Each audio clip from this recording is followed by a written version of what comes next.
إن الحمد لله نحمده ونستعينه ونستغفره ونعوذ بالله من شرور أنفسنا ومن سيئات أعمالنا من يهده الله فلا مضل له ومن يضلله فلا هادي له وأشهد أن لا إله إلا الله وحده لا شريك له وأشهد أن محمدًا عبده ورسوله أما بعد فإن خير الحديث كتاب الله وخير الهدي هدي محمد صلى الله عليه وسلم وشر الأمور محدثاتها وكل محدثة بدعة وكل بدعة ضلالة وكل ضلالة في النار. أعوذ بالله من السميع العليم من الشيطان الرجيم من همزه ونفخه ونفثه. بسم الله الرحمن الرحيم. يا أيها الناس اتقوا ربكم الذي خلقكم من نفس واحدة وخلق منها زوجها وبث منهما رجالا كثيرا ونساء واتقوا الله الذي تساءلون به والأرحام إن الله كان عليكم رقيبا. يا أيها الذين آمنوا اتقوا الله حق تقاته ولا تموتن إلا وأنتم مسلمون. يا أيها الذين آمنوا اتقوا الله وقولوا قولا سديدا يصلح لكم أعمالكم ويغفر لكم ذنوبكم ومن يطع الله ورسوله فقد فاز فوزا عظيما. وقال الله تبارك وتعالى أيضا ولكل أمة جعلنا منسكا ليذكروا اسم الله على ما رزقهم من بهيمة الأنعام. رب اشرح لي صدري ويسر لي أمري واحلل عقدة من لساني يفقهوا قولي. سبحانك لا علم لنا إلا ما علمتنا إنك أنت العليم الحكيم. اللهم رب زدني علما اللهم رب زدني علما اللهم رب زدني علما.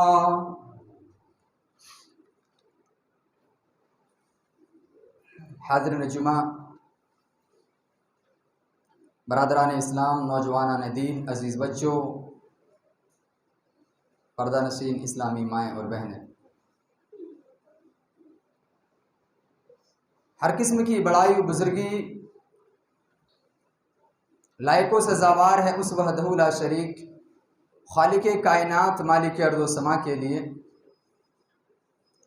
جس اللہ رب العزت نے ہمیں اور آپ کو اس دائرے فانی کے اندر پیدا فرمایا،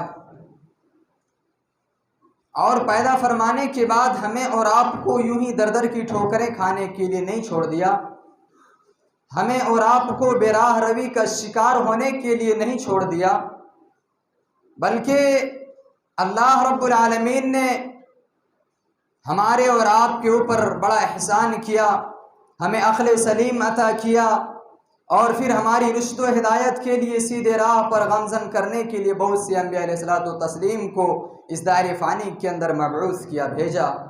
اللہ رب العالمین کے تمام انبیاء علیہ الصلوۃ والتسلیم پر درود و سلام نازل ہو، بالخصوص ہمارے اور آپ کے آخری نبی سید المرسلین شفیع المذنبین رحمۃ للعالمین جناب احمد مجتبیٰ محمد مصطفیٰ صلی اللہ علیہ وسلم کے اوپر اللہم صلی وسلم علی نبینا محمد صلی اللہ علیہ وسلم۔ حاضرین جمعہ، خطبہ مسنہ کے بعد جو آیت کریمہ تلاوت کی گئی ہے، انشاءاللہ العزیز اسی آیت کے مطابق کچھ باتیں آپ حضرات کے سامنے رکھنے کی گزارش کروں گا۔ سب سے پہلے ہمیں اور آپ کو یہ بات جان لینی چاہیے اور حتی الامکان ہر ایک لوگوں کی ذہن میں یہ بات ہوگی کہ ہم اور آپ جن دنوں سے گزر رہے ہیں یہ افضل الایام ہے۔ گزشتہ خطبہ جمعہ میں یہ بات آپ حضرات کو بتلائی گئی، آپ کے سامنے یہ باتیں رکھی گئی کہ اللہ کے نبی صلی اللہ علیہ وسلم نے دنیا کے سب سے بہترین ایام کو ان 10 دنوں کو قرار دیا گیا جو ذی الحجہ کے 1 سے لے کر 10 دن کا ہے، 10 تک کا ہے۔ بڑی خوشی اور مسرت کی بات ہے کہ ہم اور آپ افضل الایام سے گزر رہے ہیں، اور اس ایام میں، ان ایام میں کی جانے والے اعمال جو ہے اللہ رب العالمین کو بڑا محبوب ہے، اللہ رب العالمین بڑا پسند فرماتا ہے۔ تو ہماری اور آپ کی سوچ یہ ہونی چاہیے کہ اس مہینے کے اندر جتنا ہو سکے، ان دنوں میں جتنا ہو سکے اتنا ہم رب کو راضی کرنے والا عمل کریں۔ انہی ایام میں گزشتہ خطبہ جمعہ میں جو بیان کیا گیا کہ انہی دنوں میں ایک بہت ہی بڑا رکن ادا کیا جاتا ہے، ایک فرائض ادا کیا جاتا ہے جسے حج بیت اللہ کے نام سے جانتے ہیں، اور اس کا جو ہے ایام شروع ہو چکا ہے۔ جو حج کرنے کے لیے گئے ہوئے ہیں انہوں نے اپنے حج کے ایام کو شروع کر لیا ہے، اور وہ اپنے حج کے ایام سے گزر رہے ہیں۔ اسی طریقے سے ان دنوں میں اور ایک خاص عمل کیا جاتا ہے جسے قربانی کے نام سے جانتے ہیں۔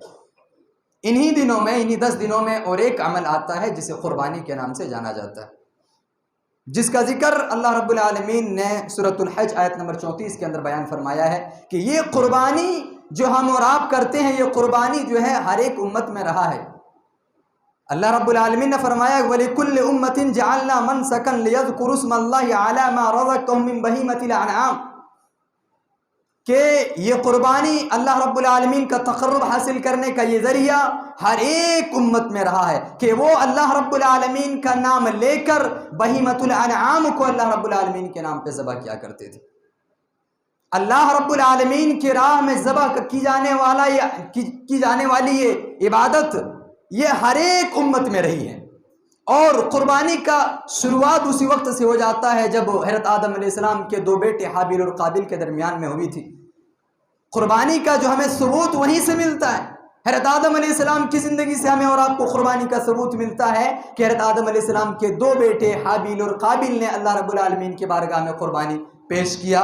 ان دونوں میں سے ایک کی قربانی قبول ہوئی، دوسری کی نہیں قبول ہوئی۔ تو قربانی کا جو ہے اسی وقت سے ثبوت ملتا ہے۔ ہم اور آپ جو قربانی کرتے ہیں یہ حضرت ابراہیم علیہ السلام کی سنت کو زندہ کرنا اور نبی کریم صلی اللہ علیہ وسلم کے طریقے پر عمل کرنے کی وجہ سے ہم کرتے ہیں۔ یہ ہمارا قربانی جو ہے حضرت ابراہیم علیہ السلام کے ذریعے سے ہمیں اور آپ کو ملی ہے، اور قربانی انسان جو کرتا ہے اللہ رب العالمین کا تقرب حاصل کرنے کے لیے کرتا ہے۔ قربانی اصل کیا چیز ہے؟ قربانی یہ قربت سے بنی ہوئی ہے۔ قربانی کے معنی ہوتا ہے کہ مخصوص دنوں میں مخصوص جانور کو اللہ رب العالمین کی راہ میں ذبح کرنا اور اس کے ذریعے سے اللہ کا قربت حاصل کرنا۔ ایک انسان جب قربانی کرتا ہے اس کا جذبہ عمل صرف اور صرف یہ ہوتا ہے کہ اس کے ذریعے سے ہم اللہ رب العالمین کا تقرب حاصل کریں گے، اس کے ذریعے سے ہم جو ہے عبادت کر رہے ہیں، اللہ رب العالمین ہمیں اسے ثواب عطا کرے گا۔ اور یہ قربانی جو ہم اور آپ کرتے ہیں حضرت ابراہیم علیہ السلام کی زندگی سے ہمیں ملی ہوئی ہے۔ حضرت ابراہیم علیہ السلام کی زندگی کے سلسلے میں چند باتیں مختصر طور پر آپ حضرات کے سامنے رکھ دوں تاکہ حضرت ابراہیم علیہ السلام کی زندگی ہمارے سامنے کھل کر آ جائے اور ہم جو ہے ان کی زندگی سے عبرت حاصل کر سکیں۔ حضرت ابراہیم علیہ السلام کی زندگی میں بڑی آزمائشیں ہوئی ہیں۔ یوں تو تمام انبیاء علیہ السلام آزمائشوں سے گزرے ہیں۔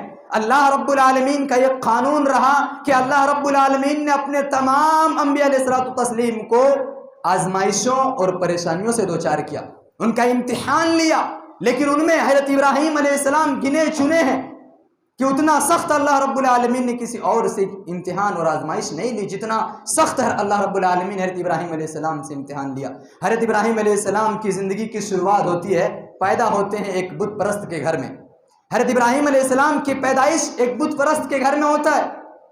باپ کا نام آزر ہے، وہ خود بت بناتا ہے اور لوگوں کو فروخت کرتا ہے۔ حضرت ابراہیم علیہ السلام کی جب پیدائش ہوتی ہے، پیدائش کے بعد اپنے زمانہ طفولیت میں، اپنے بچپن کی زندگی میں ہی بتوں کی عبادت انہوں نے نہیں کی۔ ان کی ذہن میں بت کی جو ہے بت سے منحرف ان کے جو عبادت نہ کرنے کے سلسلے میں اس کی زندگی میں بچپن سے ہی تھا، اور جب یہ صحیح اور غلط کے درمیان فیصلے کرنے کے قابل جب ہوئے کیونکہ اللہ رب العالمین ہر ایک انسان کو عقل سلیم عطا کرتا ہے، اس عقل کے ذریعے سے انسان فیصلہ کرتا ہے کہ کون سی چیز صحیح ہے اور کون سی چیز غلط ہے۔ تو حضرت ابراہیم علیہ السلام بچپن سے ہی بتوں کی عبادت کے مخالف رہے، اور جب صحیح اور غلط کے درمیان فیصلہ کرنے کا وقت آیا، اس کی جوانی کی عمر ہوئی، جب وہ صحیح اور غلط کے درمیان فیصلہ کرنے کے قابل ہوئے تو انہوں نے سب سے پہلے اپنے باپ کو اس سے منع کیا اور اپنے باپ کو سمجھایا اور کہا کہ میرے ابو جان، آپ جو یہ کام کر رہے ہیں، آپ جو بتوں کی عبادت کرتے ہیں، جو ان کو بناتے ہیں، نہ یہ فائدہ پہنچا سکتا ہے نہ نقصان پہنچا سکتا ہے، نہ یہ آپ کو کچھ کر سکتا ہے نہ کچھ بگاڑ سکتا ہے، آپ اس کی عبادت کیوں کرتے ہیں؟ اتنا ہی میں بس نہیں ہوا، بلکہ جب یہ توحید کی دعوت جب یہ پھیلانے لگے، پورے برادری یہاں تک کہ باپ سب جو ہے آپ کے مخالف ہو گئے۔ اتنا ہی نہیں بلکہ جب اتنی مخالفت ہو گئی، حضرت ابراہیم علیہ السلام نے سبق سکھانے کے لیے، میں واقعہ مختصر بتلا رہا ہوں، سبق سکھانے کے لیے حضرت ابراہیم علیہ السلام نے ایک دن بت کے گھر میں جا کر تمام بتوں کو توڑ دیا سوائے ایک بڑے بت کے۔ حضرت ابراہیم علیہ السلام کی یہ سوچ تھی کہ اگر ہم ایسا کرتے ہیں تو لوگوں کو یہ بات سمجھ میں آ جائے گی اور لوگ سوچنے پر مجبور ہو جائیں گے کہ جس کی ہم عبادت کرتے ہیں، جس سے ہم جو ہے مدد طلب کرتے ہیں، یہ ہمارا کچھ بھی نہیں بگاڑ سکتا، کچھ بھی نہیں کر سکتا، کیونکہ یہ خود جو ہے ٹوٹے ہوئے ہیں، یہ خود نہ بول سکتے ہیں نہ کچھ کر سکتے ہیں۔ جب لوگوں کو یہ سمجھ آئے گی، لیکن معاملہ کچھ الٹا ہوا۔ حضرت ابراہیم علیہ السلام نے جب بتوں کو توڑ دیا، بڑے بت کے اوپر روایتوں سے معلوم چلتا ہے کہ بڑے بت کے اوپر کلہاڑی کو لٹکا دیا، اور جب لوگ عید کر کے واپس آئے، واپس آنے کے بعد جب یہ حال دیکھا تو آپس میں چیلنج گوئیاں شروع ہونے لگی، تہلکہ مچ گیا، پورا شور مچانے لگے ہر جگہ کہ کس نے کیا، من فعل هذا بآلهتنا، کہ ہمارے اس معبود کے ساتھ یہ کس نے کیا؟ تو لوگوں نے کہا کہ ہم نے ابراہیم نام کے ایک شخص کو بتوں کے خلاف بات کرتے ہوئے سنا ہے۔ جب ابراہیم علیہ السلام کو لایا گیا، ابراہیم علیہ السلام نے بڑے پیارے انداز میں یہ بات کہی کہ ان کے بڑے سے کیوں نہیں پوچھ لیتے ہیں؟ ان کا بڑا سامنے کلہاڑی لے کے کھڑا ہے اور اس کے جتنے چھوٹے تھے سب مرا پڑا ہے، آپ ان سے ہی کیوں نہیں پوچھ لیتے ہیں اور ان کے بڑے سے کیوں نہیں پوچھ لیتے ہیں کہ بھائی یہ کام کس نے کیا ہے؟ لوگوں نے جب یہ بات دیکھی کہ حضرت ابراہیم علیہ السلام نے ہی یہ کام کیا، لوگ بجائے اس کے کہ اس کی عبادت چھوڑ کر ابراہیم کی بات مان لیں، ابراہیم کے مخالف ہو گئے، ابراہیم علیہ السلام کی مخالفت کرنے لگے۔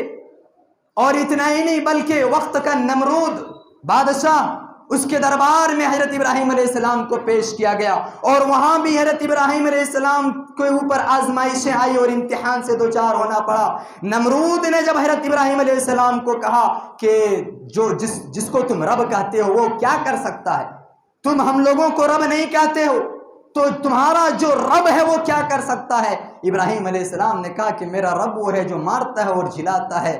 بادشاہ نے کیا کہا کہ میں بھی مارتا ہوں، میں بھی جلاتا ہوں۔ ایک قیدی کو لایا گیا جسے عمر قید کی سزا تھی، جسے موت کی سزا تھی، اسے چھوڑ دیا، رہا کر دیا، اور جس کو چھوڑنے کی سزا تھی اسے مار کر ختم کر دیا، اور کہا کہ دیکھو میں بھی مارتا ہوں اور جلاتا ہوں۔ حضرت ابراہیم علیہ السلام نے کہا کہ یہ سفاک، یہ ظالم بادشاہ ایسا نہیں سمجھے گا۔ حضرت ابراہیم علیہ السلام نے کہا کہ میرا رب وہ ہے جو مشرق سے سورج کو نکالتا ہے اور مغرب میں ڈباتا ہے۔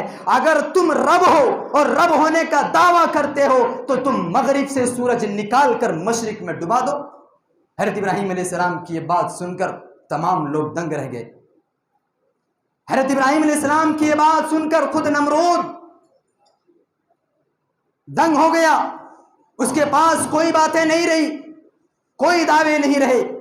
اور جب اس طریقے کی باتیں ہو گئی تو حضرت ابراہیم علیہ السلام کو نمرود نے آگ میں ڈالنے کا فیصلہ کیا کہ ایسا سدھرنے والا نہیں ہے۔ حضرت ابراہیم علیہ السلام کے دل کے اندر توحید رچی اور بسی ہوئی تھی۔ حضرت ابراہیم علیہ السلام توحید کو ماننے والے تھے، وہ تمام معبودان باطلہ کا انکار کرنے والے تھے۔ اور قرآن کریم کو اٹھائیے، آپ کو 25 سورتوں میں، قرآن کریم کے 25 سورتوں میں 69 مرتبہ حضرت ابراہیم علیہ السلام کا واقعہ اور نام آپ کو ملے گا۔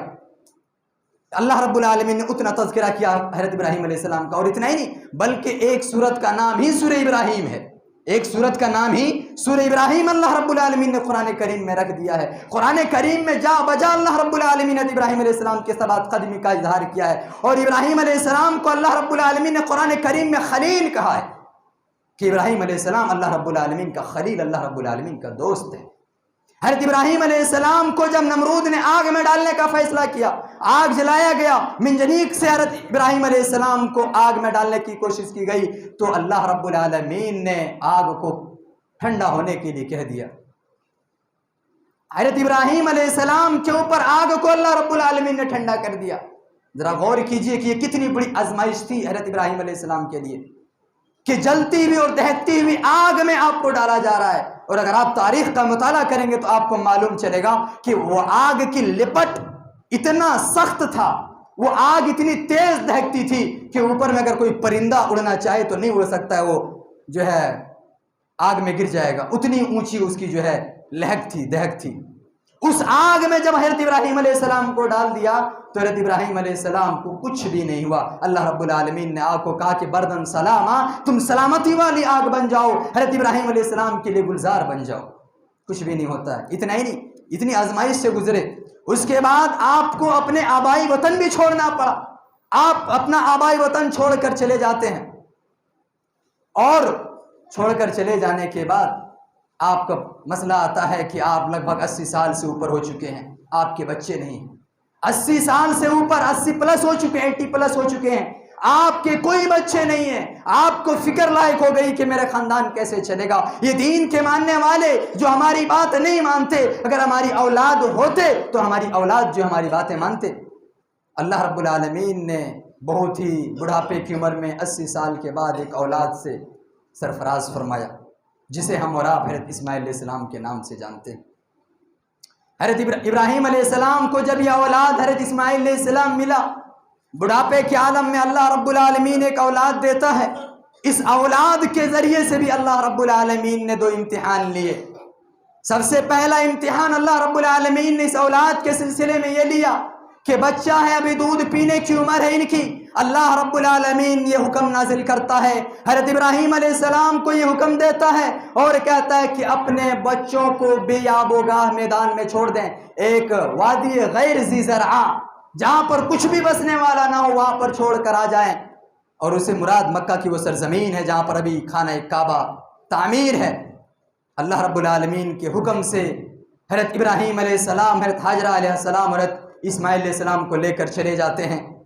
کتنی بڑی آزمائش دیکھیے، بڑھاپے کی عمر میں ایک بچہ ملتا ہے، ایک اولاد سے اللہ رب العالمین سرفراز کرتا ہے بڑھاپے کی عمر میں، اور اس کے بعد امتحان لیتا ہے اور کہتا ہے کہ اپنے نظروں سے دور کر دیں۔ اور ایسا ہی نہیں، نظروں سے ایسے دور کریں کہ ایک ایسے جنگل میں چھوڑ دیں، ایک ایسے میدان میں چھوڑ دیں جہاں پر نہ کوئی درخت ہے، نہ کوئی پھل ہے کھانے کے لیے، نہ ہی پینے کے لیے کوئی پانی ہے۔ حضرت ابراہیم علیہ السلام اپنے بچوں کو، اپنے اہلیہ کو چھوڑ کر چلے جاتے ہیں۔ بارہا حضرت حاجرہ علیہ السلام یہ سوال کرتی ہیں اور پوچھتی ہیں کہ آپ ہمیں یہاں کیوں چھوڑ کر جا رہے ہیں؟ حضرت ابراہیم علیہ السلام کوئی جواب نہیں دیتے ہیں۔ 2-3 مرتبہ پوچھنے کے بعد حضرت حاجرہ علیہ السلام خود کہتی ہیں کہ اللہ رب العالمین کا یہ حکم ہے؟ حضرت ابراہیم علیہ السلام کہتے ہیں ہاں، یہ اللہ رب العالمین کا حکم ہے۔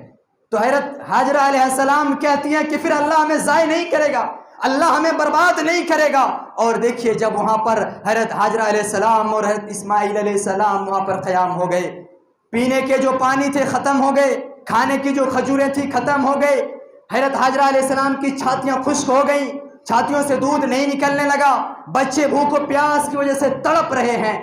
حضرت حاجرہ علیہ السلام صفا اور مروہ کا سعی کرنا شروع کر دیتے ہیں، صفا سے مروہ، مروہ سے صفا تک دوڑ لگانے لگتی ہیں، لوگوں کو مدد کے لیے پکارنے لگتی ہیں، اور وہ چلچلاتی دھوپ میں اس کو نظر آتی ہے کہ ہو سکتا ہے کہ جو وہاں پر دکھ رہا ہے پہاڑی کے اوپر جو ریت جو دکھ رہا ہے وہ پانی کی طرح چمک رہا تھا، تو ہو سکتا ہے کہ وہ پانی ہے۔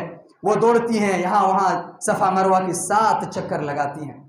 تب اسے غیب کی ایک آواز آتی ہے کہ اللہ رب العالمین نے تیری بات سن لی، اور وہ کیا دیکھتی ہے کہ حضرت اسماعیل علیہ السلام کے قدموں کے پاس حضرت جبرائیل علیہ السلام کھڑا ہے، انہوں نے اپنے ایڑی یا پرکھ مار کر وہاں پر ایک جو ہے گڈھا کھودا جس سے زمزم کی پانی باہر نکل آیا، اور یہ زمزم کی پانی بہت ہی پریشانی کے بعد حضرت اسماعیل علیہ السلام اور حضرت حاجرہ علیہ السلام کو ملی۔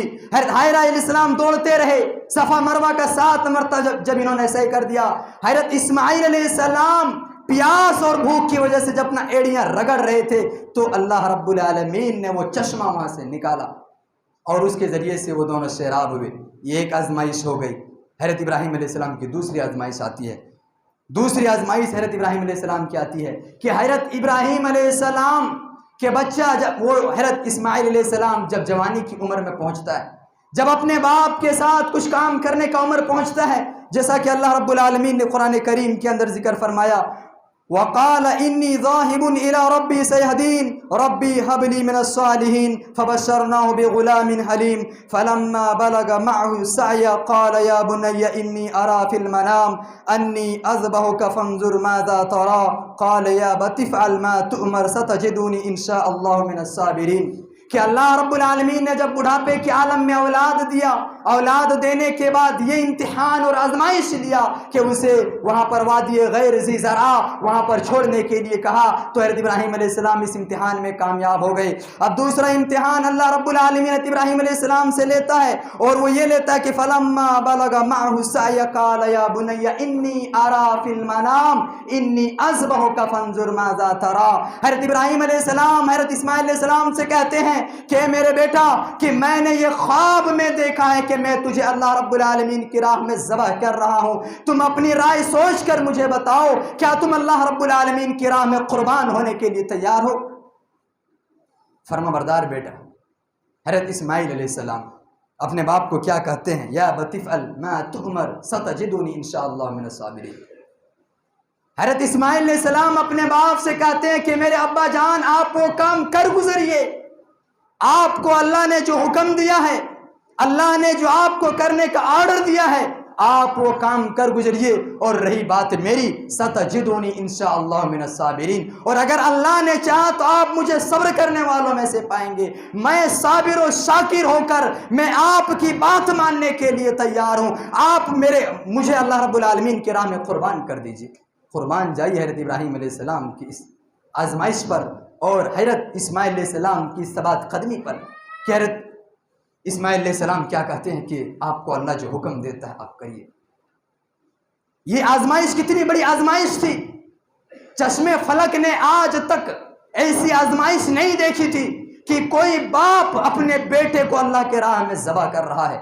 کوئی باپ اپنے لختے جگر کو، اور وہ لختے جگر جو 80 سال کی عمر کے بعد پیدا ہوا، وہ لختے جگر کو اب اللہ رب العالمین کے راہ میں قربان کرنے کے لیے تیار ہو جائے.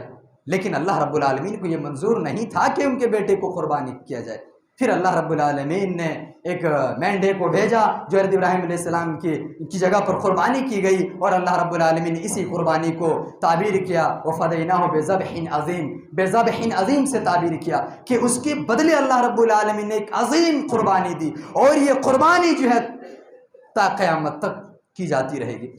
حضرت ابراہیم علیہ السلام، حضرت حاجرہ علیہ السلام اور حضرت اسماعیل علیہ السلام کے جو اعمال ہیں، جو حج اور قربانی کے جو ہیں، یہ پورے کے پورے انہی کی سنت ہے. صفا مروہ کا صحیح کرنا حضرت حاجرہ علیہ السلام سے، قربانی حضرت ابراہیم علیہ السلام کے اسماعیل علیہ السلام کے لیے کرتے تھے. اور حج کی بات ہے تو حج بیت اللہ جب حضرت ابراہیم علیہ السلام نے تعمیر کی، جب بنایا، اسی وقت اللہ رب العالمین سے انہوں نے دعا کی کہ اس کو اس لیے بنایا تاکہ میری کچھ اولاد یہاں پر رہ کر میری اللہ رب العالمین کی عبادت کریں اور اس گھر کے طواف کریں، اس گھر کا حج کریں. وہیں سے ہمیں ملتا ہے یہ پوری کی پوری تعلیمات، پوری کی پوری سنت ہمیں وہیں سے ملتی ہے حضرت ابراہیم علیہ السلام کی زندگی سے. تو یہ قربانی جو ہم اور آپ کر رہے ہیں حضرت ابراہیم علیہ السلام کی سنت کو زندہ کرنے کے لیے، نبی کریم صلی اللہ علیہ وسلم کے بتائے ہوئے طریقے پر ہم اللہ رب العالمین کے قرب حاصل کرنے کے لیے ذبح کرتے ہیں. ایک چیز یہاں پر بتاتا چلوں، قربانی کے کچھ مسائل بھی آپ حضرات کے سامنے رکھوں گا. اس سے پہلے ایک بات یہ بتا دوں کہ یہ جو قربانی ہم اور آپ کرتے ہیں، ہم نے محض یہ سمجھ کر کے رکھا ہے کہ قربانی بس ایک جانور ہے، اسے اللہ رب العالمین کی راہ میں ذبح کر دیا جائے. میرے بھائی اور دوستو، محض ایک جانور نہیں ہے جو اللہ رب العالمین کی راہ میں ذبح کر دیا جائے. قربانی اصل کیا ہے؟ قربانی حضرت ابراہیم علیہ السلام کو کیسے ملی؟ حضرت ابراہیم علیہ السلام کی آزمائشوں کو دیکھیے. ہر ایک آزمائش پر وہ کھڑے اترے، ہر ایک آزمائش پر اپنے خواہشات کو وہ قربان کر دیتے ہیں، ہر ایک آزمائش پر اپنے خواہشات کو وہ قربان کر دیے. جب اسے جا کر یہ بڑی قربانی ملی جو قربانی ہم اور آپ ابھی کر رہے ہیں. ہم یہ سمجھتے ہیں کہ ایک جانور اللہ کے راہ میں ذبح کر دیا، بس ہم نے اپنی قربانی کو جو ہے ہماری قربانی ہو گئی. قربانی صرف وہ نہیں ہے میرے بھائیو. قربانی اصل کیا ہے کہ اپنی خواہشات کو قربان کر دیں. قربانی اصل کیا ہے؟ اپنی جذبات کو قربانی کر دیں. قربانی اصل ہے کہ اپنے اوقات کو قربانی کر کے نماز پڑھنے کے لیے آ جائیں. قربانی اصل ہے کہ اللہ کے بتائے ہوئے طریقے پر چلنے لگیں. قربانی اصل ہے کہ نبی کریم صلی اللہ علیہ وسلم کے راستے کو فالو کریں. آپ صلی اللہ علیہ وسلم نے جو کرنے کے لیے کہا اسے کریں. یہ اصل قربانی ہے. اور ہماری اور آپ کی قربانی کیا ہے؟ اس میں بھی جو ہے ایک طرح کا جو ہے ریاکاری ہے. ہم بھی جو ہے جانوروں کو جو ذبح کرتے ہیں دکھلاوے کے لیے ذبح کرتے ہیں. اللہ رب العالمین کے یہاں ہماری قربانی کا گوشت نہیں پہنچتا ہے. لن ینال اللہ لحومها ولا دماؤها ولکن ینالہ التقوی منکم. اللہ نے قرآن میں کیا کہا کہ تم جو قربانی کرتے ہو اس کا گوشت اور خون اللہ کو نہیں پہنچتا ہے. آج ہم دیکھتے ہیں کہ سب سے بڑا جانور ہمارا ہونا, چکنا جانور ہمارا ہونا, لوگوں میں جو ہے محلے میں سب سے بڑا ہونا, سب سے زیادہ تعریف میرے جانور کا کرنا اور کہنا کہ سب سے اچھا جانور انہوں نے قربان کیا ہے, اور ایک جانور اکیلے دینا لوگوں کو دکھلانے کے لیے. ایسی قربانی اللہ رب العالمین کہتا ہے لن ینال اللہ لحومها ولا دماؤها. اللہ رب العالمین کے یہاں گوشت اور خون نہیں پہنچتا. جو تم قربانی کر رہے ہو اس کا خون تو حرام ہے, تمہارے لیے نہیں کھا سکتے, اس کا گوشت تو تم ہی کھاؤ گے, اپنے رشتہ داروں کو کھلاؤ گے, غریبوں کو بانٹو گے, لیکن تمہارے دل کے اندر جو تقوی ہے وہ تقوی اللہ رب العالمین کی بارگاہ میں پہنچے گا. تمہارے دل کے اندر جو تقوی ہے وہ تقوی اللہ رب العالمین دیکھے گا کہ انہوں نے کس اخلاص کے ذریعے سے قربانی کی. آج ہماری قربانی میں اخلاص نہیں ہے, ریاکاری ہے. آج ہم قربانی دکھلانے کے لیے کرتے ہیں, اکیلے ایک جانور کریں یا پھر اس میں حصے بھی لیں تو ہمارا جو ہوتا ہے دکھلاوا ہوتا ہے کہ ایسے جانور میں حصہ لینا جو محلے میں سب سے بڑا ہو, ایسے جانور میں حصہ لینا جو 1.5 کنٹل کا نکلتا ہو, زیادہ گوشت ہوتا ہو, ایسے جانور کا لینا. میرے بھائی اور دوستو, یہ ریاکاری ہوتا ہے, جو عبادت آپ کی جو ہے قربانی قابل قبول نہیں.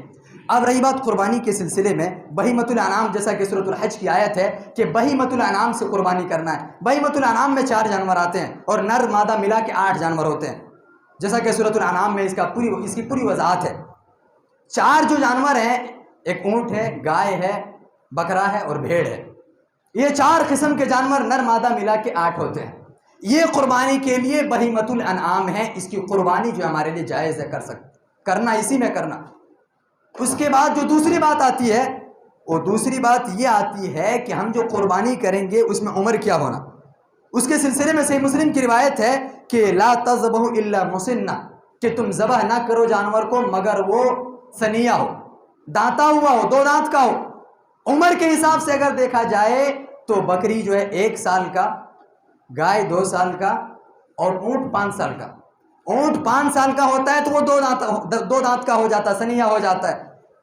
گائے جب 2 سال کا ہوتا ہے تو سنیہ ہو جاتا ہے, 2 دانتا ہو جاتا ہے. اور بکری جب 1 سال کی ہوتی ہے تو وہ جو ہے سنایا جو ہے ہو جاتی ہے, اس کے 2 دانت نکل جاتے ہیں. اسی طریقے سے بھیڑ جو ہے یہ 6 مہینے کا ہے, 6 مہینے کا ہے تو اس کی قربانی جو ہے کر سکتے ہیں. اس کی قربانی آپ بھیڑ کی 6 مہینے کی قربانی کر سکتے ہیں. اس کے علاوہ بکری میں آپ کو 1 سال کا ہونا ضروری ہے, اور گائے میں 2 سال کا ہونا ضروری ہے, اور اونٹ میں 5 سال کا ہونا ضروری ہے. یہ ایک بات ہو گئی. دوسری بات ہے کہ کن عیوب سے پاک ہونا چاہیے, کن عیوب سے پاک ہونی چاہیے. تو 4 عیب جو واضح ہیں, نبی کریم صلی اللہ علیہ وسلم فرماتے ہیں کہ 4 لا تجوز فی الاضاحی الاوراء بین عورها والمریضۃ بین مرضها والعرجاء بین ظلها والقصیرۃ التي لا تنکی. یہ حدیث ہے کہ آپ صلی اللہ علیہ وسلم نے کہا کہ 4 قسم کے جانور اللہ کے یہاں قابل قبول نہیں. کتنے قسم کے؟ 4 قسم کے جانور. ان میں سے جو سب سے پہلا ہے کانا, جس کی آنکھ میں جو ہے آنکھ ٹیڑھا پن ہو, آنکھ پھوٹ گیا ہو یا ایک آنکھ سے دکھتا نہیں ہو, ایسے جانور اللہ رب العالمین کے یہاں قابل قبول نہیں ہے. اسی طریقے سے والارجاء بین ذلها. اسی طریقے سے دوسرے نمبر پر کہا کہ ایسا مریض, والمریضۃ, ایسا مریض جس کی بیماری واضح ہو, یعنی بخار ہو, جسے چرنا چھوڑ دیا ہو, اس کے جسم پر پھوڑے نکل آئے ہو, پھنسی نکل آئے ہو, بیماری ایک دم واضح بیماری ہو کہ یہ بیمار ہے, قابل جو ہے قربانی کے لیے قابل قبول نہیں. اسی طریقے سے وہ جانور جو ایک دم کمزور ہو, کمزور جانور جسے اگر بیٹھ جائے تو اٹھنے کی سکت نہ ہو, یا پھر اس کے پورے ہڈیاں پسلیاں پوری نظر آ رہا ہو, وہ دیکھے تو ایسا لگتا ہے کہ اب گرے کہ تب گرے, ایسے جانور قربانی کے لائق نہیں ہے وہ جانور. اسی طریقے سے وہ جانور جس کے ہڈی میں گودا نہ ہو, یعنی اتنا کمزور ہو جس کے ہڈی میں گودا نہ ہو, یہ 4 قسم کے جانور ہیں جو قربانی کے لائق نہیں ہے. اسی طریقے سے سینگ ٹوٹا ہونا, کان کٹا ہو نہ سنگ زیادہ ٹوٹا ہو، ذرے اگر اس میں کچھ ٹوٹا ہو تو پرواہ نہیں ہے، لیکن آدھے سے زیادہ، علماء کرام لکھتے ہیں آدھے سے زیادہ اگر ٹوٹ گیا ہو تو قربانی کے لائق نہیں، کان آدھے سے زیادہ کٹ گیا ہو تو قربانی کے لائق نہیں ہے وہ۔ اسی طریقے سے ایک ٹانگ ٹوٹا ہو یہ بھی جو ہے قربانی کے لیے جائز نہیں ہے، لنگڑا جانور جس کی لنگڑا پن واضح ہو یہ بھی قربانی کے لیے جائز نہیں ہے۔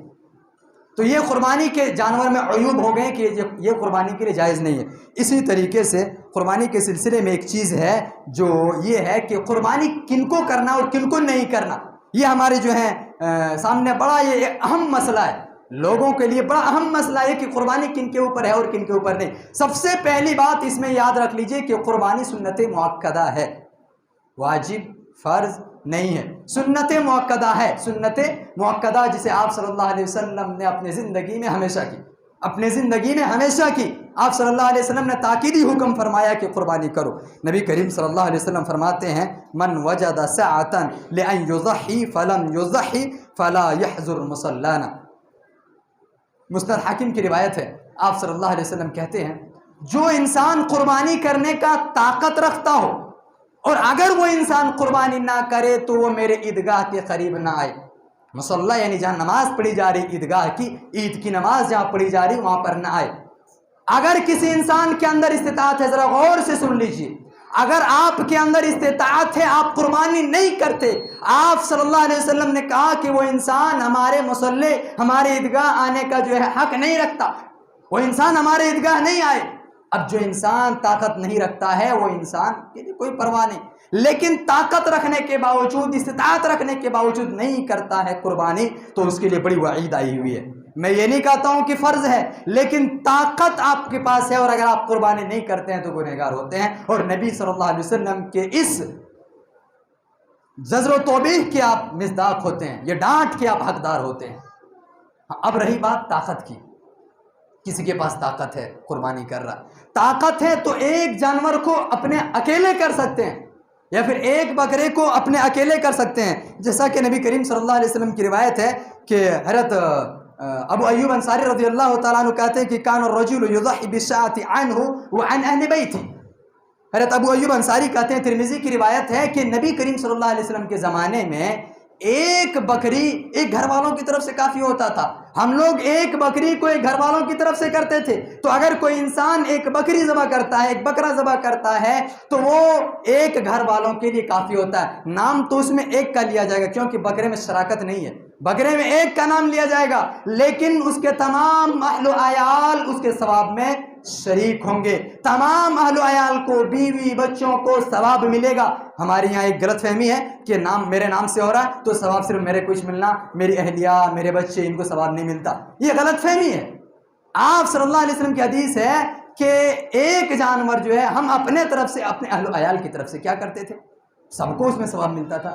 اب اسی میں آتے ہیں شراکت میں، جیسا کہ شراکت میں البقرۃ عن سبعۃ والجزور عن سبعۃ، گائے میں 7 حصے ہیں، اونٹ میں 7 حصے، دوسری روایت سے 10 حصے تک کا بھی رخصت ملتی ہے۔ گائے میں 7 حصہ ہے، اب 7 حصے جو ہیں یہ ضروری نہیں ہے، ہم نے اور آپ نے یہ سمجھا کہ یہ 7 حصہ ضروری ہے۔ ایک بکرے میں جب تک 7 حصہ، ایک گائے میں جب تک 7 نام نہ لے لیا جائے، 7 حصہ نہ کر دیا جائے، پھر وہ قربانی کے لائق نہیں، ہم یہ سمجھتے ہیں۔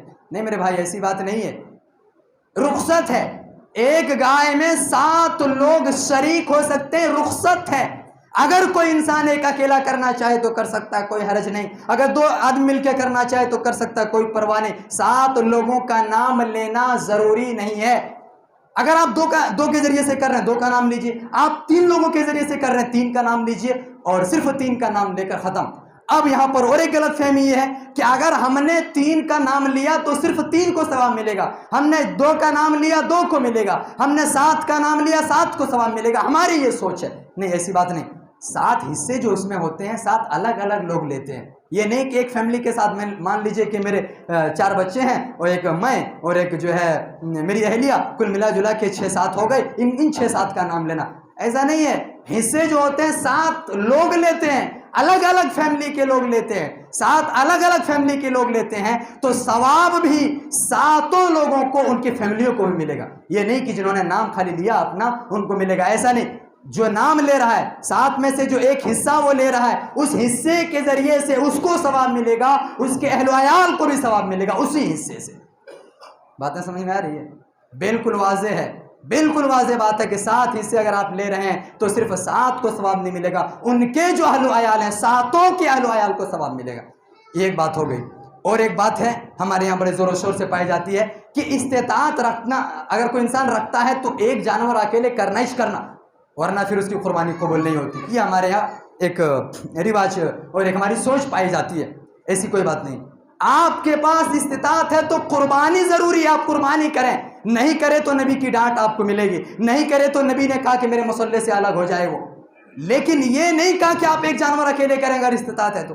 استطاعت ہونے کے باوجود اگر وہ کسی کہیں حصہ لگ رہا ہے اس میں ایک حصہ بھی لے لیا تو اس کی طرف سے کافی ہے، اس کے اہل و عیال کی طرف سے کافی ہے۔ یہ ضروری نہیں ہے کہ وہ ایک جانور کو اکیلے کرے، اگر استطاعت ہے تو وہ اگر ایک حصہ بھی لے لیتا ہے تو بھی اس کے لیے، اس کے اہل و عیال کے لیے کافی ہے۔ بات سمجھ میں آ گئی؟ یہ بات ہو گئی۔ اب ایک مسئلہ یہاں پر جو ہے، ایک مسئلے کو بیان کر کے اپنی بات کو ختم کروں گا۔ مسئلہ یہ ہے کہ قربانی میں جو ہم نام لیتے ہیں، اب ہمارے 4 بچے ہیں، 2-3 بچے ہیں، 2 بچے ہیں، وہ الگ الگ رہتے ہیں، کیا کرتے ہیں؟ الگ الگ، ان کا جو ہے کھانا الگ بنتا، الگ چولہا ہے، الگ گھر ہے، الگ رہتے ہیں۔ تو جتنے چولہے ہیں ان کے نام سے مطلب الگ رہتا ہے تو ان کے الگ نام لینا پڑے گا۔ یہ نہیں کہ بھائی ایک بھائی نے لے لیا تو دوسرا بھائی الگ ہے تو اس میں ہو جاتا ان کا، نہیں ہوتا۔ آپ الگ ہیں تو آپ کو بھی ایک حصہ لینا پڑتا، یا پھر آپ اگر ایک بکرا کرنا چاہے تو کر سکتے، یا پھر اگر آپ ایک بڑے جانور کرنا چاہے تو کر سکتے۔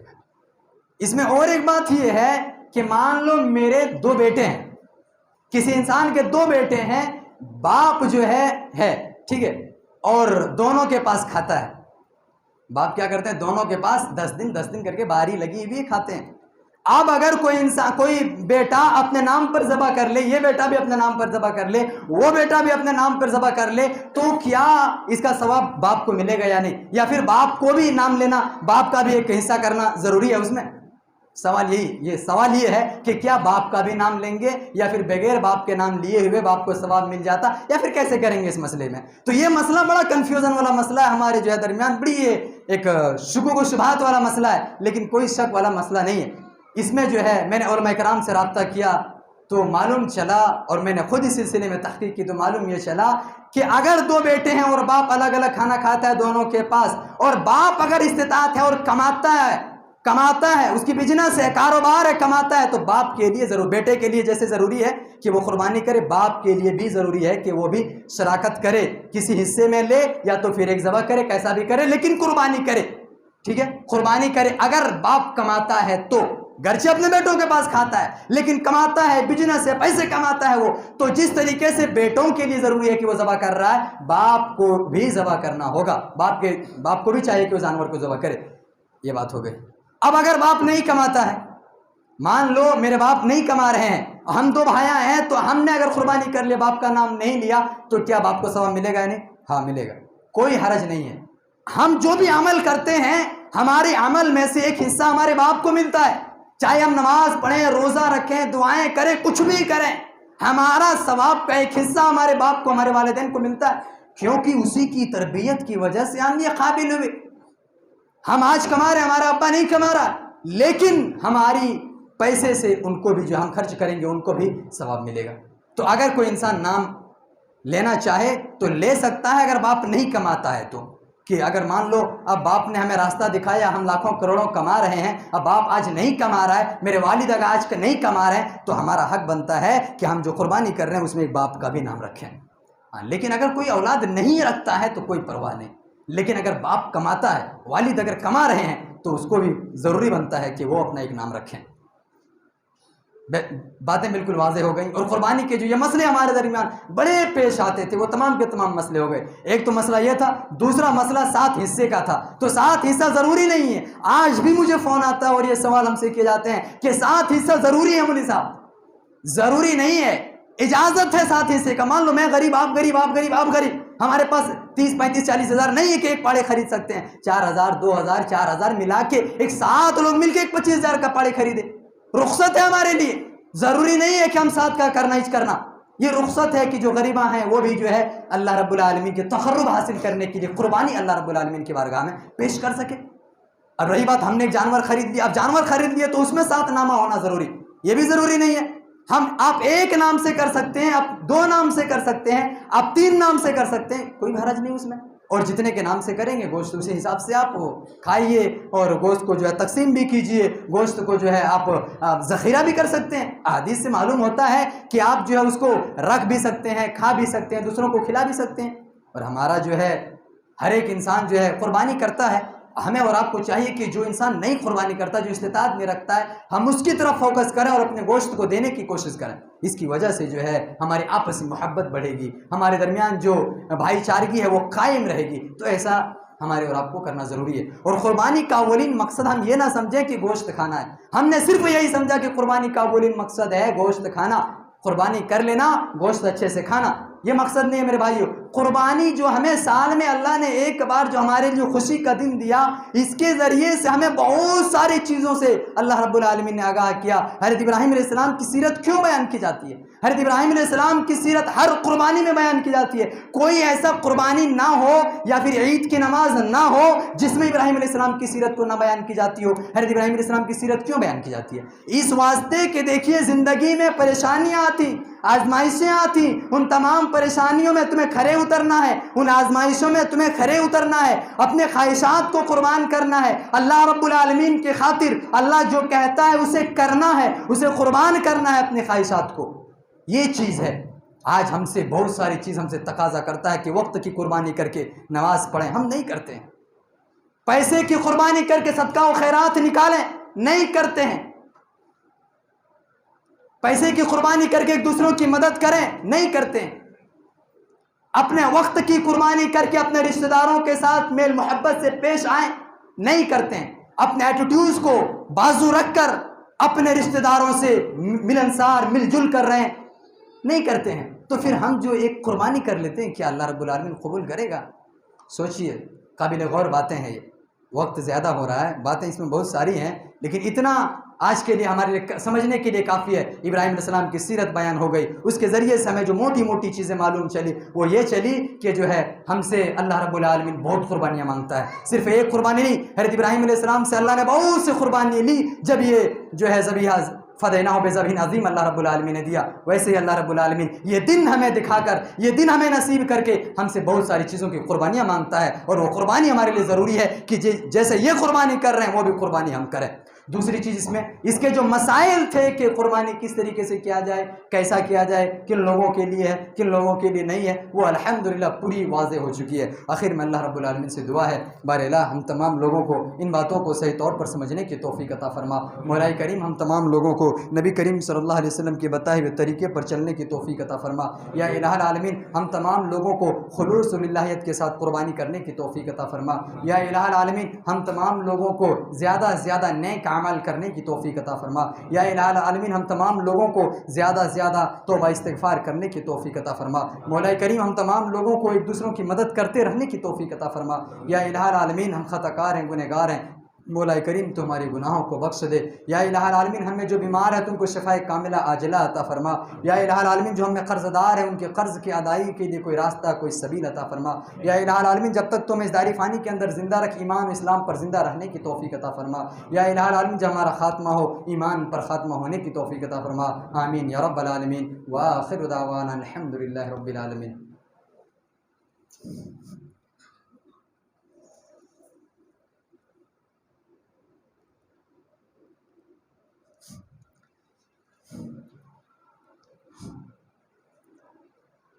الحمدللہ رب العالمین والعاقبۃ للمتقین والصلاة والسلام علی سید الانبیاء والمرسلین وعلی آلہ وصحبہ اجمعین، اما بعد فإن خیر الحدیث کتاب اللہ وخیر الہدی ہدی محمد صلی اللہ علیہ وسلم وشر الامور محدثاتها وکل محدثۃ بدعہ وکل بدعۃ ضلالہ وکل ضلالۃ فی النار۔ اعوذ باللہ من الشیطان الرجیم، بسم اللہ الرحمن الرحیم۔ ان اللہ وملائکتہ یصلون علی النبی يا أيها الذين آمنوا صلوا عليه وسلموا تسليما اللهم صل على محمد وعلى آل محمد كما صليت على إبراهيم وعلى آل إبراهيم إنك حميد مجيد اللهم بارك على محمد وعلى آل محمد كما باركت على إبراهيم وعلى آل إبراهيم إنك حميد مجيد عباد الله رحمكم الله إن الله يأمركم بالعدل والإحسان وإيتاء ذي القربى وينهى عن الفحشاء والمنكر والبغي يعظكم لعلكم تذكرون والله رؤوف بالعباد.